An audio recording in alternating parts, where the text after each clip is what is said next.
തൃശ്ശൂർ ജില്ലയിലെ കുന്നംകുളം മണ്ഡലമാണ് ഇനി അനലൈസ് ചെയ്യുന്നത്. കുന്നംകുളം മണ്ഡലം എന്ന് പറയുന്നത് കുന്നംകുളം മുനിസിപ്പാലിറ്റിയും 7 പഞ്ചായത്തോടെ ചേർന്നതാണ്.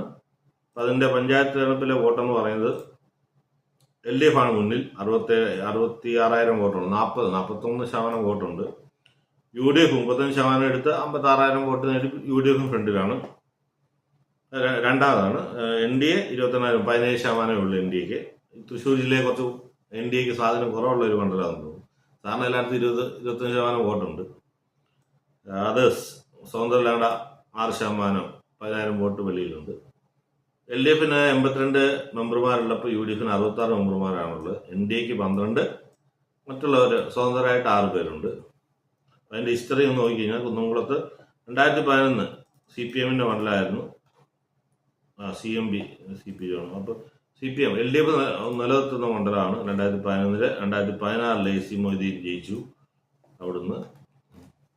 അപ്പോഴും BJPയുടെ സെയിം സ്ഥാനത്താണ് കേട്ടോ. KK അനീഷ് കുമാർ ഇപ്പോഴത്തെ മുൻ ജില്ലാ പ്രസിഡന്റ് മണലൂരി മത്സരിക്കുന്നത്. ഇപ്പം കഴിഞ്ഞ തവണയും KK അനീഷ് കുമാർ തന്നെയാണ്. എന്തായാലും CPM അവിടെ നിലനിർത്തി, AC മൊയ്തീൻ അത് നിലനിർത്തി. അപ്പം അങ്ങനെ തുടർച്ചയായിട്ട് ഒരു കമ്മ്യൂണിസ്റ്റ് കോട്ടയാണ് ഈ കുന്നംകുളം. അപ്പം ഇത്തവണ AC മൊയ്തീൻ തന്നെയാണ് നിൽക്കുന്നത്. കോൺഗ്രസിന് PT അജോയ് മോഹനാണ്. BDJസിനാണ് BJP ആ സീറ്റ് കൊടുക്കുന്നത്. അപ്പം ഇതിൻ്റെ രണ്ടുകൂടെ നോക്കുകയാണെങ്കിൽ അവിടെ സിറ്റിംഗ് MLA LDF ആണ്. AC മൊയ്തീൻ നല്ല സ്വാധീനമുള്ള ഏരിയയാണ്. ഇപ്പോഴുള്ള പഞ്ചായത്ത് തെരഞ്ഞെടുപ്പത്തിൽ LDF ആണ് ഫ്രണ്ടിലുള്ളത്. 40% വോട്ടുണ്ട്. മെമ്പർമാർ കൂടുതലാണ്. അതുകൊണ്ട് കുന്നംകുളം LDF എടുക്കുമെന്നാണ് ഞാൻ വിചാരിക്കുന്നത്.